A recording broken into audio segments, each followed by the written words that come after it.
गीता सुना न सके।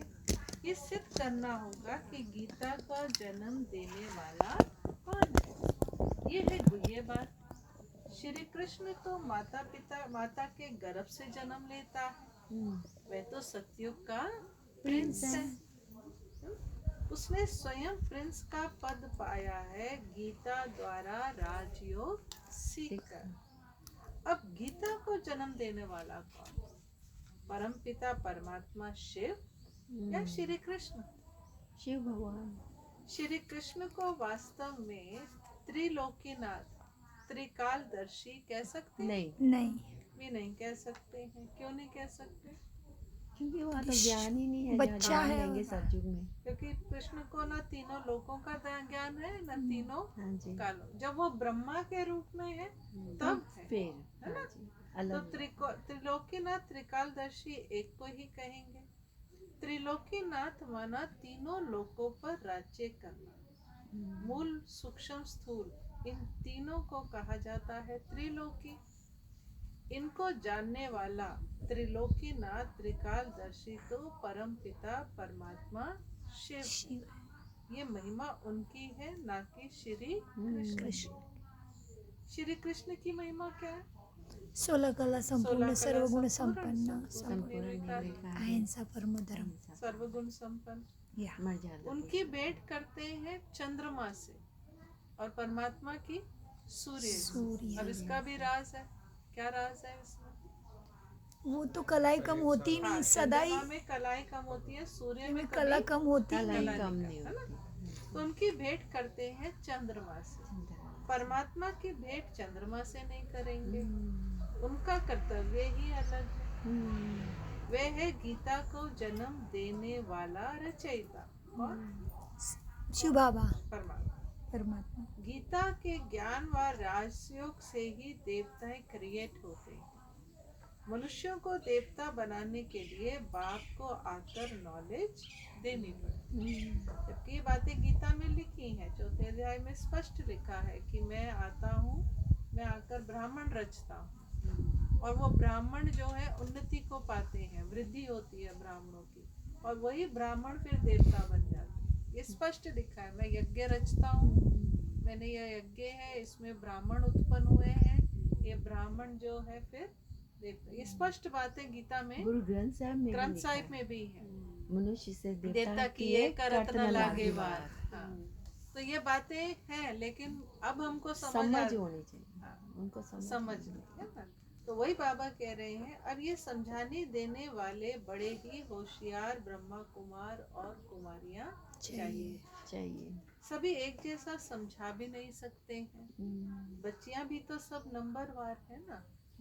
टॉपिक भी ऐसी रखी जाए कि श्रीमद् भगवत गीता को जन्म किसने दिया।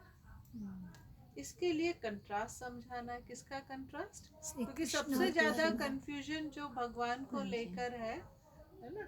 जैसे सिख धर्म में भी भगवान को लेकर कंफ्यूजन नहीं है। वो तो गुरु नानक को गुरु ही मानते हैं, भगवान नहीं मानते। ऐसा तो नहीं है ना? नहीं। वो मानते हैं। उसने भी कहा सिमर सिमर सुख पाओ, एक है ना?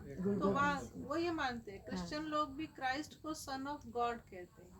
एक जो बानी थी ना गुरु गोविंद सिंह जी की, उन्होंने स्पष्ट लिखा हुआ है जो भी हमें भगवान करके पूजेगा वो नरक में जाएगा। स्पष्ट लिखा। और देव शिवा भी बोला है उन्होंने कि शिवा ही भगवान। हाँ, है ना? तो वहाँ कंफ्यूजन नहीं है। इसलिए कई लोग कहते हैं बाबा बार बार गीता के लिए क्यों बोलता है, कृष्ण के लिए? क्योंकि सबसे ज्यादा कंफ्यूजन दो में है, एक कृष्ण में और एक राम। हाँ राइट। यही कंफ्यूजन है भगवान का। गणेश को कोई नहीं कहेगा भगवान है, वो मालूम है। हनुमान को भी नहीं कहेंगे, उन सबको नहीं कहेंगे। लेकिन कृष्ण और राम ये दोनों को वो नहीं मानते कि अगर हाँ वो नारायण, कृष्ण नारायण, वहाँ कंफ्यूजन है ना?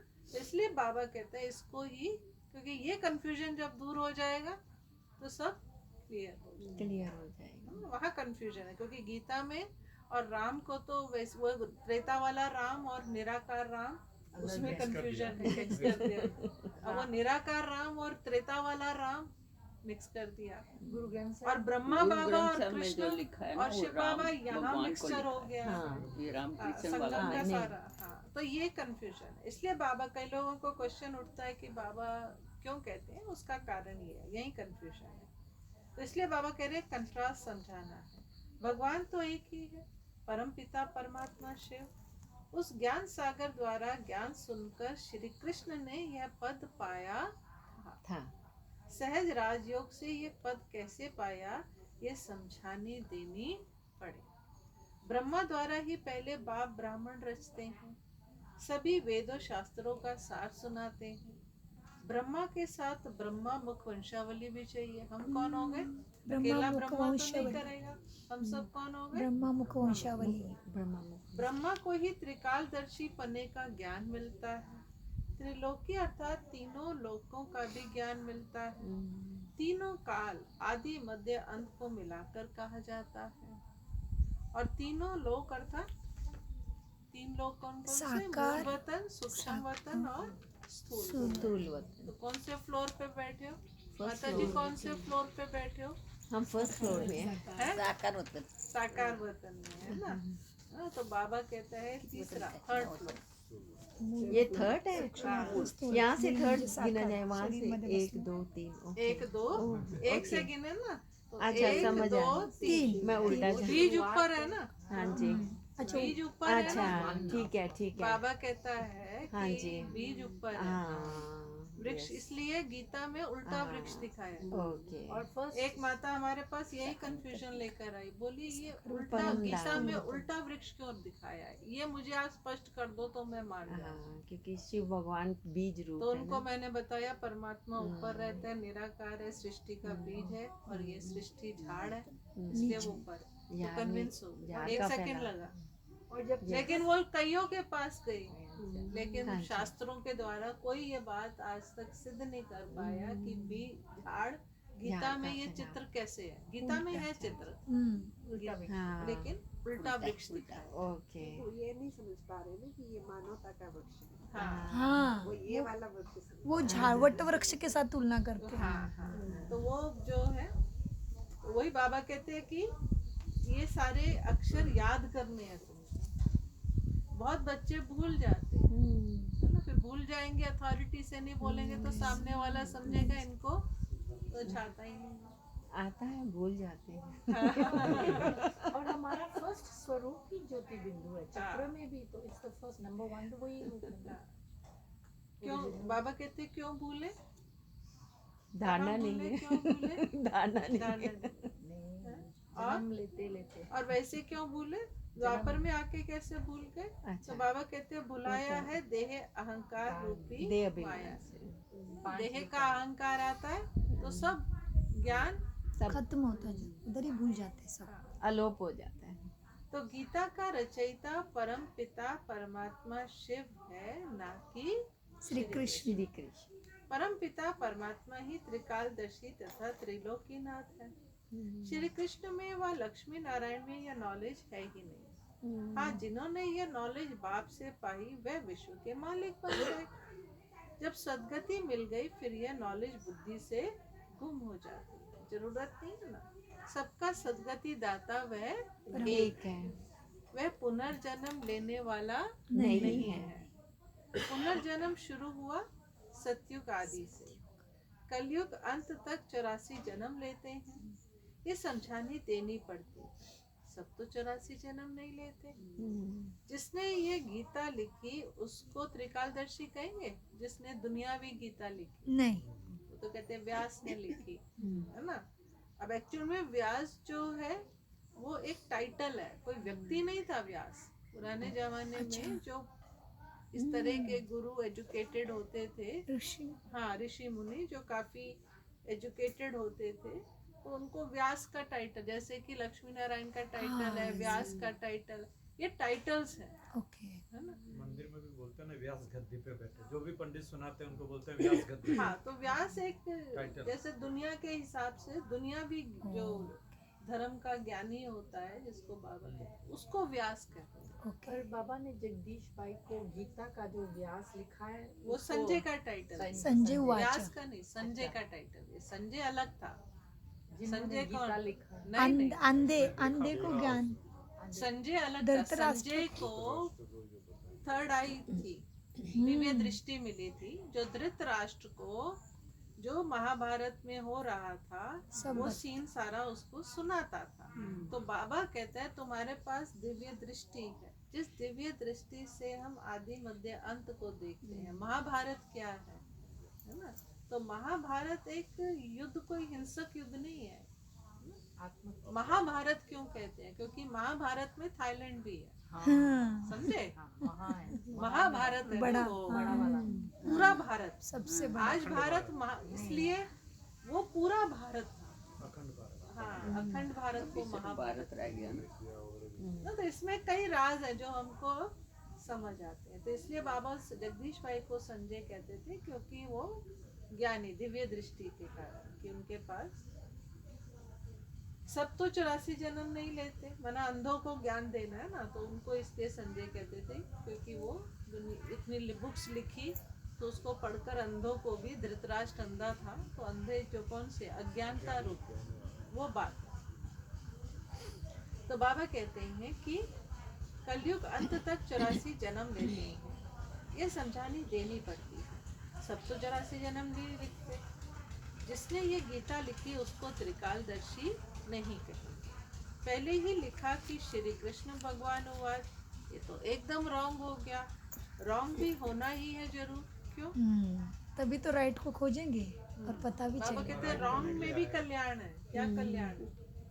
राइट तो को बाबा खोजेंगे। आएंगे। हाँ, सबको समझा। जब सब शास्त्र रॉन्ग हो तब तो बाप आकर राइट सुने। बरोबर ब्रह्मा द्वारा वेदों शास्त्रों का सच्चा सार सुनाते हैं, इसलिए उन्हें सत्य कहा जाता है।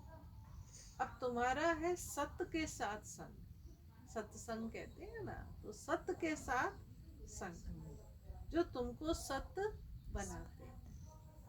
प्रजापिता ब्रह्मा और उनकी मुख वंशावली ये जगदम्बा सरस्वती है। प्रजापिता ब्रह्मा के सभी बच्चे आपस में भाई बहन ठहरे। कहाँ भी मंदिरों में जाकर भाषण करना चाहिए। घूमने फिरने भी वहाँ बहुत लोग आते हैं। आजकल लोग घूमने के लिए अच्छे अच्छे मंदिर ऐसे देखने जाते चले जाते हैं ना। कई हमारे पास ऑफिसर आते हैं ना, वो कहते हैं हमारे यहाँ जो स्टाफ है उनको छुट्टी चाहिए होती है, तो उनके पास बहुत अच्छा एक्सक्यूज है, हमको वैष्णो देवी जाना है, हमको यहाँ जाना है। तीर्थों का अब वो नाम ना बता उसको- अब वो मना ही नहीं कर सकते। धार्मिक स्थान के लिए कौन अपने ऊपर पाप लेगा?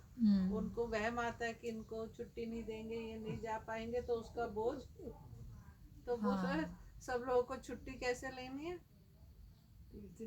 तीर्थ यात्रा पे जाना है, ऐसे कह के छुट्टी ले जाना। तो वो युक्ति रचते हैं। दुनिया में बहुत लोग हैं ना। तो बाबा कहते हैं आजकल घूमने फिरने भी, आजकल तीर्थ स्थानों में लोग ठंडी हवा खाने चले जाते हैं। एक को समझाया तो सत्संग लग जाएगा।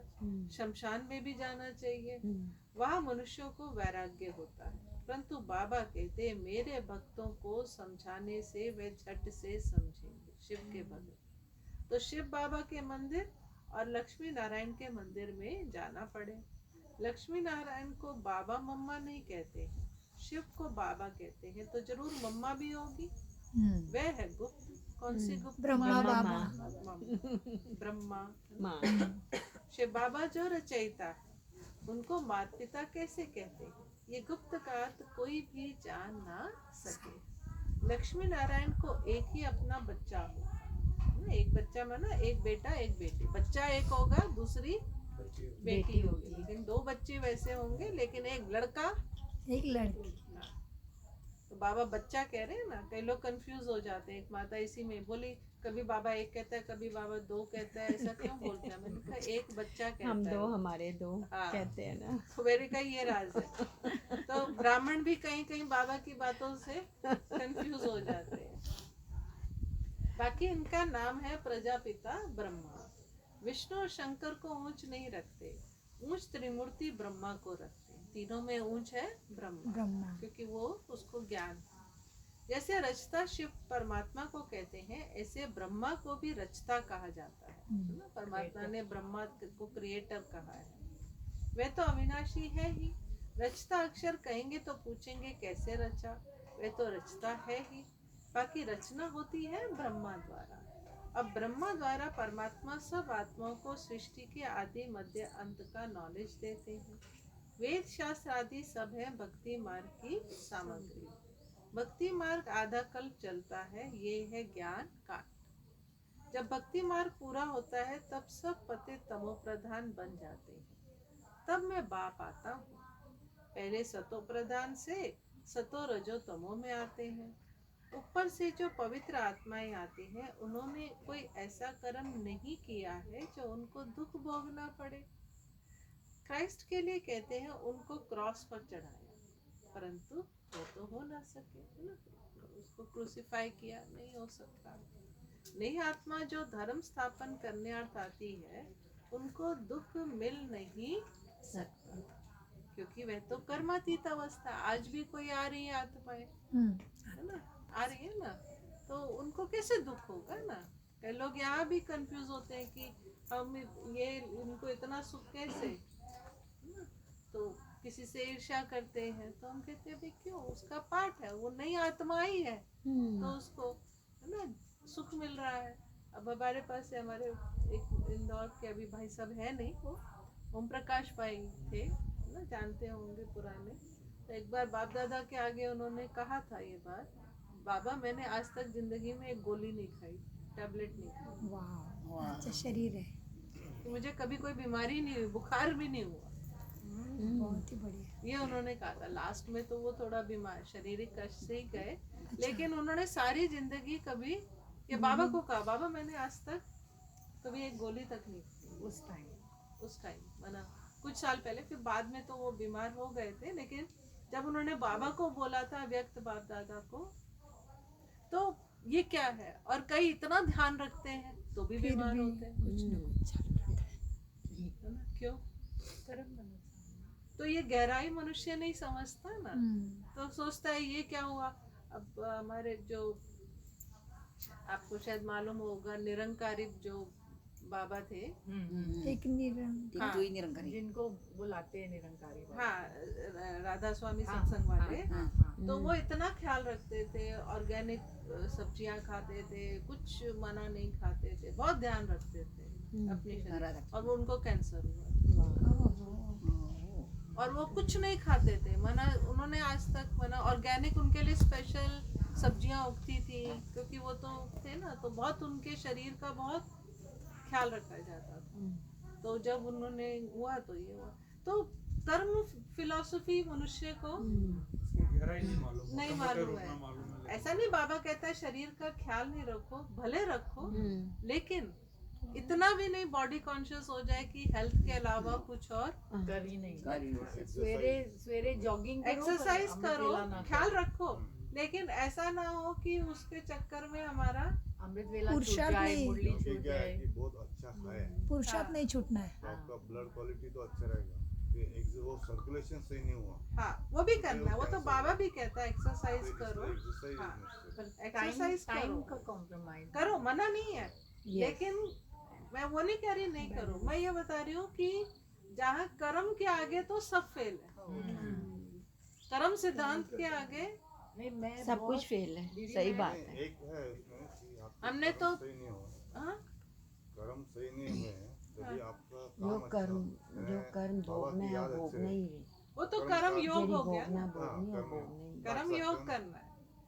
मैं वो दुनिया की बात कर्म कर चुट्टू रही करना ही करना है। कि कर्म की गहराई बता रही, जो बाबा भी बताता है कि हमारा जो बाबा ने इस समय बताया है कि तुम मुझे याद करो। थोड़े दिन पहले भी बाबा ने ये बात कही थी कि हेल्थ और वेल्थ कैसे मिलेगी, मुझे याद करो। कर्म, और सबसे अच्छा कर्म है उसको याद करो। बस इससे बड़ा कर्म, इससे नहीं हो श्रेष्ठ सकता। कर्म कोई है नहीं। ही नहीं। चाहे उसको मन मनाभव कहो या सिमर सिमर सुख पाओ पाओ। कहो, कुछ भी कहो।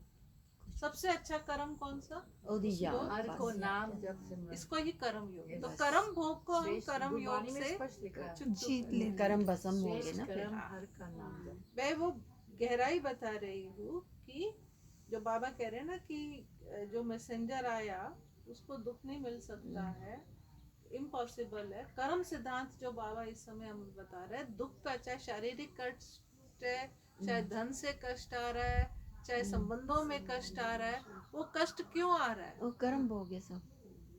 ये तो वो बाबा कहता है, तो नहीं ये बाबा जो कर्म सिद्धांत हमें आज समझा रहा है वो यही समझा रहा है कि नई आत्मा जो धर्म स्थापन करने आती है उनको दुख नहीं मिल सकता, लॉ नहीं है। क्यों? क्योंकि वह तो कर्मातीत अवस्था में आई है।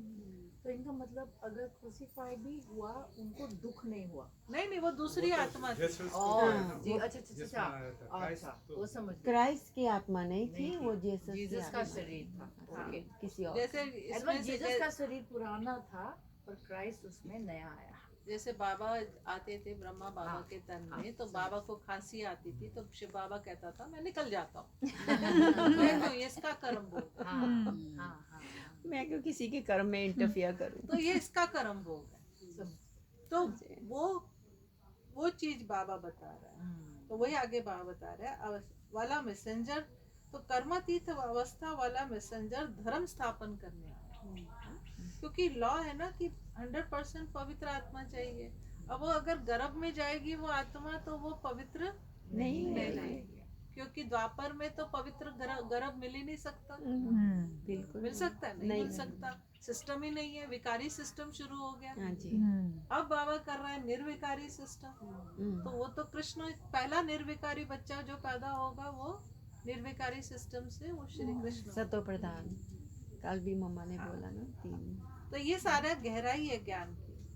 लड़ाई में भी जब कोई मैसेंजर भेजते हैं तो वह सफेद झंडी ले जाते हैं, है ना, जिससे वह लोग समझ जाते हैं ये कोई मैसेज लेकर आया है तो उसको कोई तकलीफ नहीं होगी। तो इस घोर कलयुग में भी अगर कोई डायरेक्ट आत्मा आएगी तो उसको दुख नहीं शुरू में नहीं होगा, बाद में। हाँ। बाबा वो कहते हैं एक ही जन्म में वो एक- सतो रजो तमो, हाँ, सब एक ही जन्म एक ही में 4 stages वो करेगी। में। लेकिन आते ही उसको तकलीफ नहीं। नहीं होगी। तो मैसेंजर जो आते हैं उनको फिर कोई क्रॉस पर चढ़ा ना सके, लॉ नहीं है। दुख आत्मा ही भोगती है, तो आत्मा निर्लेप हुई नहीं हुई? आत्मा दुख आत्मा- खोज रही है। नो, निर्लेप नहीं है। निर्लेप आत्मा नहीं है। निर्लेप नहीं है। आत्मा में ही सब कुछ रिकॉर्ड होता है। हाँ, कहते भी है मेरी आत्मा को दुखी नहीं करो, बोलते हैं मेरी आत्मा को परेशान नहीं करो, है ना। तो बाबा कहते फिर निर्लेप कैसे होगी, इम्यून नहीं है। ये लिखना चाहिए। बाबा कहते हैं लिखना, आत्मा को निर्लेप कहना रॉन्ग है। है ना। तो बाबा ने पहले बोला कि गीता का भगवान श्री कृष्ण कहना रॉन्ग है। फिर बाबा कह रहा आत्मा को निर्लेप कहना कहना भी wrong है। wrong। ये किसने कहा? शिव भगवान शिव भगवान हुआ है। नीचे लिख दो, आत्मा को निर्लेप कहना रॉन्ग है, शिव भगवान हुआ। अच्छा, ऐसे पर्चियां बांधने चाहिए। कल तो बाबा ने बहुत अच्छा बोला, शिव भगवान आचार्य लिखो, हाँ, है ना। शिव भगवान आचार्य। ये पॉइंट तुमको नोट करनी चाहिए। लिखने के लिए बड़ी ही विशाल बुद्धि चाहिए। समझो प्रदर्शनी में क्रिश्चियन लोग आते हैं तो उनको भी बता सकते हो कि क्राइस्ट की सोल को क्रॉस पर नहीं चढ़ाया गया, बाकी जिसमें उसने प्रवेश किया उस आत्मा को दुख हुआ। तो ऐसी बातें सुनकर वे वंडर खाएंगे। उस पवित्र आत्मा ने आकर धर्म स्थापन किया गॉड फादर के डायरेक्शन अनुसार। ये भी ड्रामा को भी कई लोग समझते हैं, परंतु उसके आदि मध्य अंत को नहीं जानते। ऐसी बातें सुन वह लोग कुछ समझने की कोशिश करते हैं। कृष्ण को भी कोई गाली दे ना सके। बरोबर गालियां अभी ही मिल रही हैं। किसको? कल तो परसों भी सबको। बाबा ने कहा गालियां किसको मिल रही ब्रह्मा हैं? को किस को नहीं मिली है? शिव भगवान को भी, ब्रह्मा बाबा को भी, हाँ। सबसे ज्यादा। तो बाबा श्री कह रहे हैं कृष्ण कि को। गालियां सबसे ज्यादा इस साकार नंबर वार शिव बाबा सबको को। मिली। एक्चुअल में ब्रह्मा को इनडायरेक्ट मिलती है। शिव बाबा और कृष्ण को इनडायरेक्ट मिली है, हाँ। लेकिन उनके मुख पर, जैसे कोई लोग पीठ पीछे बोलते हैं ना, तो पीठ पीछे उसकी बुराइयां करी हैं, लेकिन भगवान के सम्मुख जाकर, जब बाबा सम्मुख है तो किसी ने गाली दी? नहीं। जब कृष्ण सम्मुख था, शरीर में था, तब किसी ने गाली दी उसको? नहीं नहीं। असंभव है, सतयुग में कोई दे ही नहीं सकता हाँ उसको। और जब शिव बाबा सम्मुख है, जब बाबा आए तो किसी ने बोला नहीं। अगर बोला भी तो ब्रह्मा को बोला, हाँ। शिव बाबा को तो नहीं बोला। लेकिन इनडायरेक्ट पीछे से, पीठ पीछे द्वापर से बहुत गाली। जब श्री कृष्ण चला गया तो उसके बाद उसके ऊपर लांछन लगा दिए कि ये क्या करता क्या था, किया, भगाया, चोरी किया। ये। श्री राम को लेकिन भी। सम्मुख नहीं नहीं। ये बाबा कह रहा है। तो बाबा कह रहे सम्मुख न कृष्ण को गाली दी, न शिव बाबा को गाली दी। किसको दी? ब्रह्मा साकार को। ना तो सबसे स्ट्रांग कौन हुआ? देखो ब्रह्मा ब्रह्मा ने बाबा strong को हुआ। ज्यादा। मुख पे गालियां सुनना। बाबा कहता था ये मेरा कोर्ट मित्र पे है। जाना सब कुछ। क्या नहीं बोला, 300 रानियां कटी। हाँ, इतने कलंक ऐसे अब इस उम्र विदेश में, में। हाँ, इस उम्र में इतने कलंक लगना, और वो भी करेक्टर पर, अच्छा। बहुत बड़ी बात होती है। वही तो। और फिर मारने के लिए गए कराची में, वो भी हाँ। क्या करने कुछ के नहीं लिए हुआ। गए। और उस आत्मा को तभी जो तो बाबा कहते हैं जो ब्रह्मा बाबा ने फेस किया वो तो किसी ब्रह्मा ने भी बाबा को सामने फेस सबने नहीं गाली किया। नंबर 1 तब बने हैं ना वो। मुख में माने सामने। टीचर तो बाबा है, प्योर सोल, और ये है शिवाय दिला इम्प्योर। बनने वाला शुरू जो में प्योर शिवाय बन रहा है कौन? ब्रह्मा बाबा के लिए बाबा कह रहे हैं जो समझ गए हैं वे तो वे बित बित नहीं करेंगे। ब्रह्मा बाबा। नहीं तो समझेंगे कि यह तो सिखाया हुआ है, फिर वह बात कोई को जचती नहीं, तीर नहीं लगता। माना अगर रट के बोलेंगे तो सामने, लेकिन एक होता है आप दिल से ज्ञान सुना रहे हैं, एक है कि भाई हाँ भाई, ये चैप्टर में ऐसा लिखा है। और वो जैसे होता है ना भाषण तैयार करके रट कर और स्टेज पे जाके बोलना। कोर्स भी कई बार चैप्टर करके वो नहीं फील लगता। हाँ, वो तीर नहीं लगता। जब हम दिल से ज्ञान सुनाते हैं, दिल का तीर दिल को लगे, है ना? अंदर ये समा चुका है ना, हाँ। वही निकलता है। वही निकलता है, दिल से निकलता है ना। तो बाबा कहते हैं फिर वह बात किसी को जचती नहीं है, तीर नहीं लगता, क्योंकि फिर बित बित करते हैं। बित बित में ना बस वो रटा हुआ सुनाते हैं। हाँ जी। सच्चाई सफाई भी बहुत चाहिए। सेवा में वृद्धि कैसे होगी? अंदर में सच्चाई सफाई हो। अच्छा, और किसका तीर नहीं लगता? बाबा कहते हैं जो खुद विकारी होगा वह औरों को कहे काम महाशत्रु है, तो तीर लग नहीं सकता। जैसे पंडित का मिसाल, राम राम कहने से नदी व सागर पार कर जाएंगे, है ना? स्टोरी सुनी है ना? हाँ जी। ये अभी की बात हाँ जी। है ना। अभी बाबा कहते हैं कई बच्चे कैसे सुनाते हैं, दूसरों को तो ज्ञान सुनाते हैं और खुद वो धारणाएं नहीं करते। भक्ति मार्ग में ऐसा ही होता है। हाँ, तो बाबा कहते हैं फिर तीर नहीं लगता। शिव बाबा कहते हैं मुझे याद करने से तुम इस विशेष सागर से पार हो जाएंगे। कौन सा सागर? ये पंडित लोग नहीं जानते। जानते। विशेष सागर कौन सा? वैशाल्य से शिवालय में चले जाएंगे। बड़ी अच्छी रीति से श्रीमत पर चलना। कहते हैं ना कि बाबा चाहे प्यार करो चाहे ठुकराओ, तेरा डर नहीं छोड़ेंगे। यहाँ तो सिर्फ समझाने दी जाती है, तो भी कोई मुर्दे बन जाते हैं। बाबा कहते हैं मैं इतना प्यार से समझाता हूँ तो भी मुर्दे बन जाते हैं। मुर्दे बन जाते माना उस दिन देहाभिमान में आ जाते हैं। उस दिन भी बाबा ने कहा रावण की गोद छोड़ राम की गोद में आते, फिर राम की गोद छोड़ फिर से रावण की गोद में चले जाते। सुनी अनसुनी कर लेते हैं ना। धारणा। बच्चों को तो लिखना पढ़ना पड़ता है। बाप प्यार का सागर है। अर्थात पढ़ाकर उच्च मर्तबा दिलाता है, यही तो प्यार है। बाप जब पढ़ाता है तो पढ़कर औरों को भी पढ़ाना है, बाप को खुश करना है। बाबा खुश कब होगा? भगवान को खुश करने का तरीका दूसरों को भी अपने जैसा बनाएंगे तो बाबा खुश होगा। बाप की सर्विस में तत्पर रहना है। बाप को यही सर्विस है कि अपने तन मन धन से भारत की सच्ची सेवा करो। तुम्हें तो बुलंद आवाज से समझाना चाहिए। सब नंबरवार, राजधानी में भी नंबरवार, यहाँ भी नंबरवार, तो पद भी नंबरवार होंगे।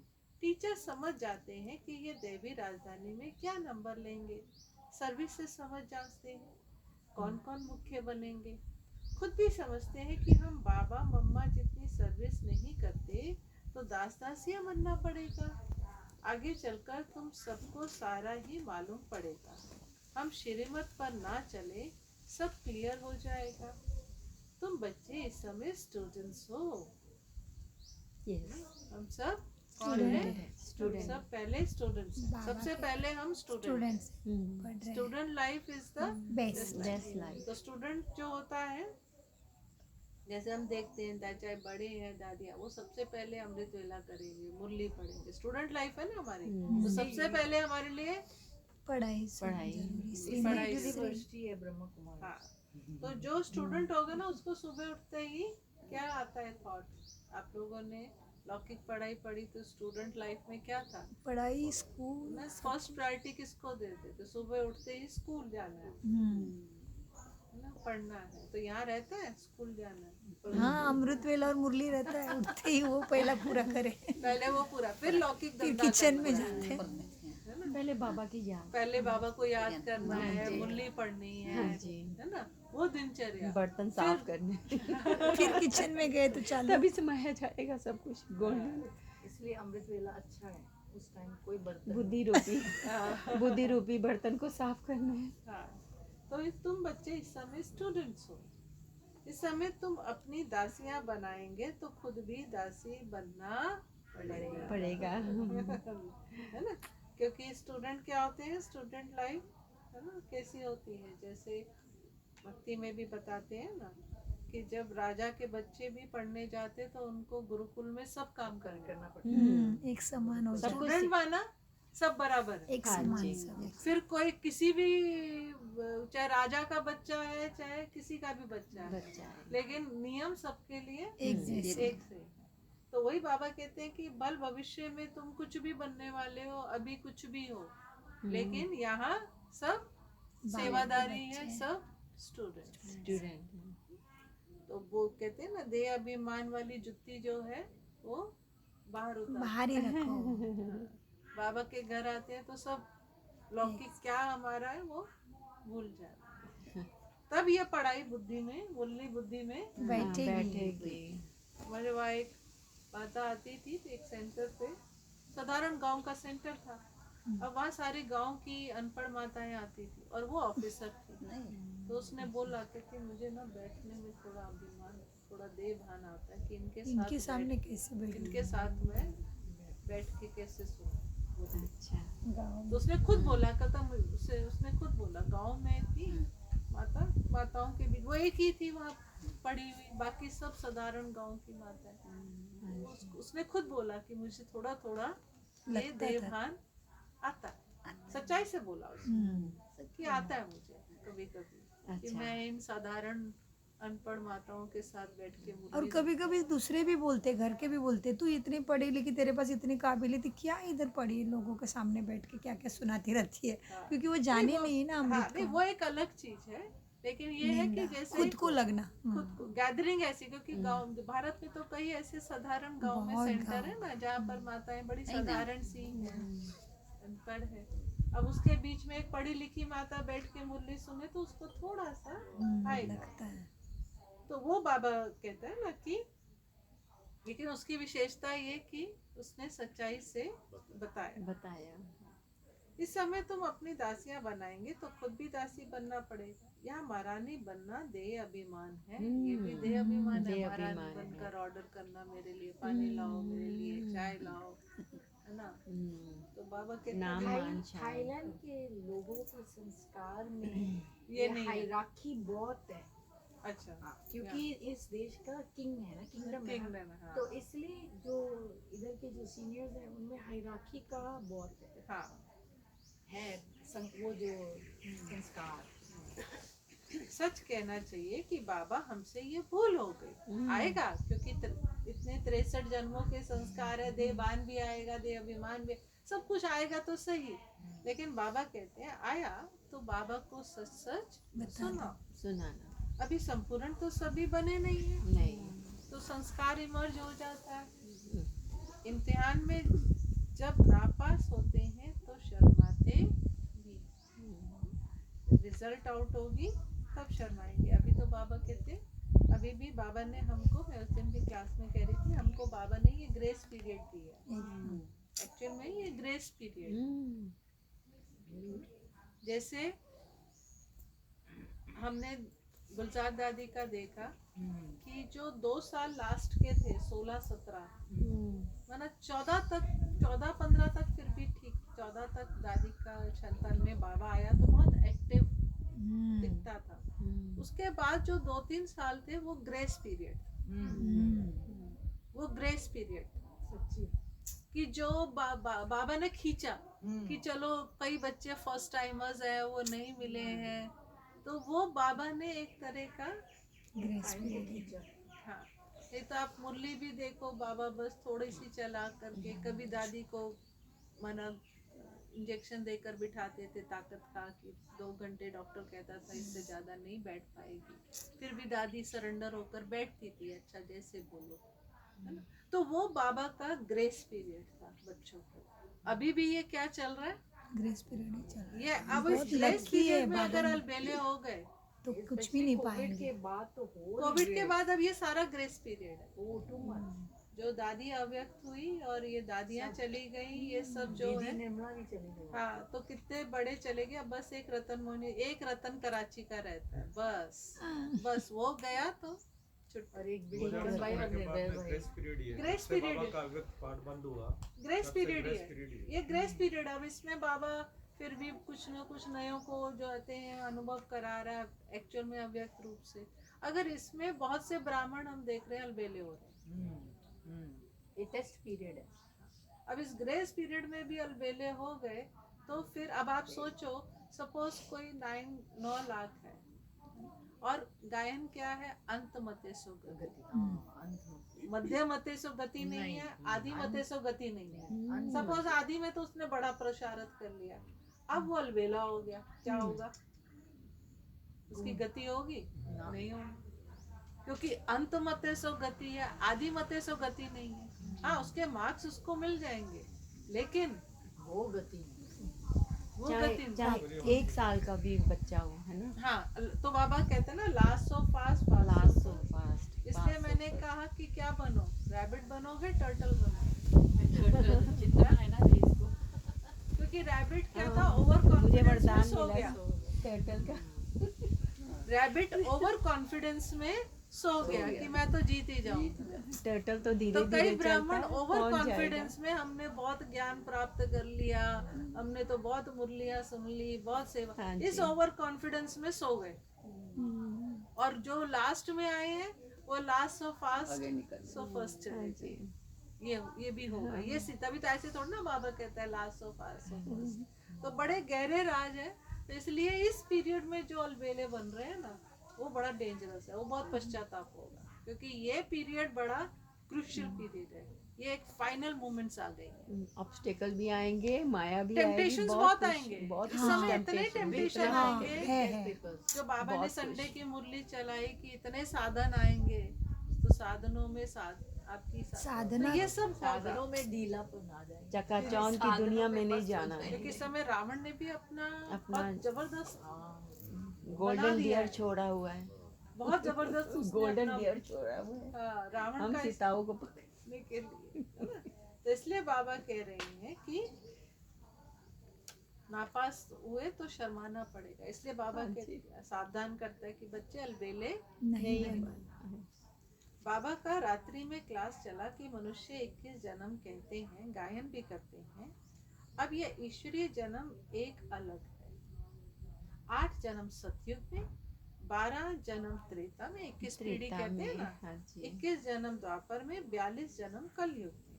ये तुम्हारा ईश्वरीय जन्म सबसे ऊंच जन्म है जो अडॉप्टेड है। तुम ब्राह्मणों का ही यह सौभाग्यशाली जन्म है। इसलिए आप हमने पूरे 84 जन्म लिए ना, इसलिए भक्ति में गाते हैं 184 जन्म लेते भी कहते हैं। और जब देवी की पूजा कहते हैं तो 80 4 84 घंटों वाली माता तेरी सदाई जय, ये गाते हैं। अब ये क्या मतलब, 80 4 84 घंटों वाली माता तेरी सदाई जय, ये वैष्णो देवी में गाते हैं। अच्छा, हाँ, 80 4 84, लेकिन वो क्यों बोलते हैं 80 4 84, उनको नहीं समझ आता। लेकिन अब हमें हाँ कि जी, हम वो आत्माएं हैं, देवियाँ कौन है, संगम युग पर मम्मा सबसे पहली, हाँ जी, तो वो 84 जन्म लिए। हाँ। अच्छा 84 घंटों हाँ अच्छा मीठे मीठे सिखिलदे बच्चों प्रति माता पिता बाप दादा का याद प्यार और गुड मॉर्निंग। रूहानी बाप की रूहानी बच्चों को नमस्ते। और हम रूहानी बच्चों की रूहानी बाप दादा को याद प्यार गुड मॉर्निंग। नमस्ते बाबा, नमस्ते। शुक्रिया बाबा, शुक्रिया। धारणा के लिए मुख्य सार है प्यार के सागर बाप के प्यार का रिटर्न करना, अच्छी तरह पढ़कर फिर पढ़ाना, श्रीमत पर चलना, सच्चाई और सफाई से पहले स्वयं में धारणा कर फिर दूसरों को धारणा कर। गांधी जी ने भी क्या किया, पहले खुद गुण छोड़ा फिर बच्चे को। एक बाप के संग में रहना। वरदान है निमित्त आत्माओं के डायरेक्शन के महत्व को जान, पापों से मुक्त होने वाले सेंसिबल। जो सेंसिबल बच्चे हैं वो कभी ये नहीं सोचते कि यह निमित्त आत्माएं जो डायरेक्शन दे रही हैं शायद कोई के कहने से कह रही हैं, किसी ने मेरे बारे में इनको कुछ कह दिया है इसलिए ये मुझे ये डायरेक्शन दे रहे हैं। निमित्त बनी हुई आत्माओं के प्रति कभी यह गलत संकल्प नहीं आना चाहिए।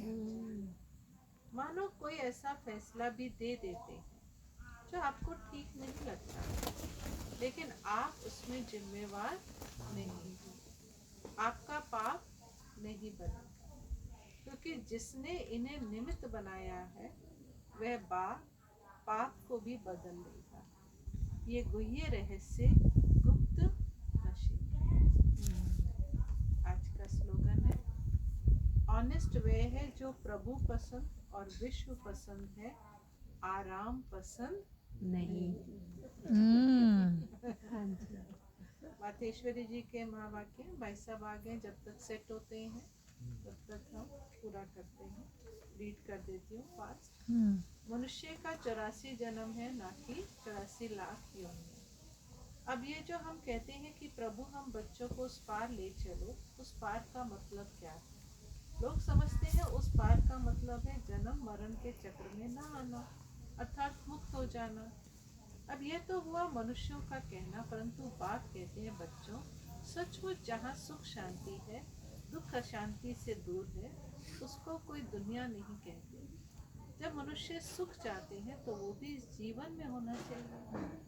अब वो तो सत्युगी वैकुंठ देवताओं की दुनिया थी जहाँ सर्वदा सुखी जीवन है, उसी देवताओं को अमर कहते थे।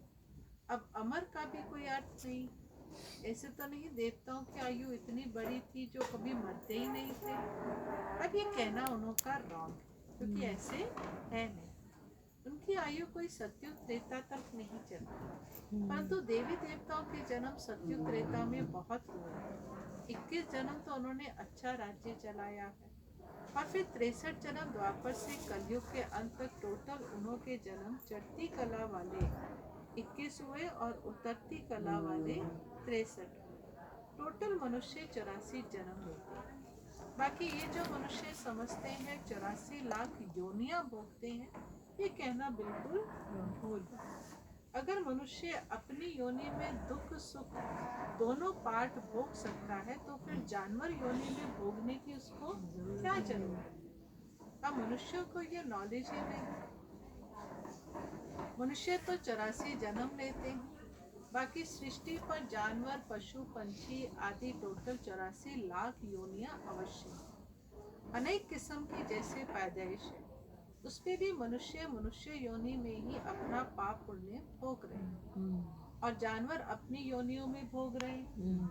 ना मनुष्य जानवर की योनि लेता, ना जानवर मनुष्य की योनि में आता है। मनुष्यों को अपनी योनि में भोगनी पड़ती है, तो दुख सुख की महसूसता आती है।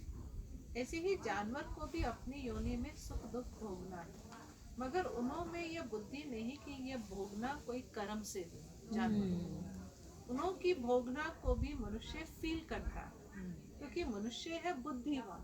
बाकी ऐसे नहीं मनुष्य कोई 84 लाख योनियां भोगता है। जैसे देखो गुरु नानक साहब ने ऐसे महावाक्य उच्चारण किए, अंतकाल जो पुत्र सिमरे, ऐसी चिंता में जो मरे, सुअर की योनि में वल वल उतरे। है ना, योनियां बताई हैं। सूअर के परंतु- बच्चे ज्यादा होते हैं। परंतु इस कहने का मतलब यह नहीं है कि कोई मनुष्य कोई सुकर की योनि लेता है, परंतु सुकर का मतलब यह है कि मनुष्यों का कार्य भी ऐसा होता है जैसे जानवरों का कार्य होता है। पशु पशु की हाँ। मानस जात करसूस पशु की हाँ, पंखी पंखी। बाकी ऐसे नहीं कि मनुष्य कोई जानवर बन गए। अब यह तो मनुष्यों को डराने के लिए शिक्षा देती है, अब डरते भी नहीं है। तो अपने को इस संगम समय पर अपनी जीवन को पलटाए, पाप आत्मा से पुण्य आत्मा बनना है। अच्छा, ओम शांति। शांति। थैंक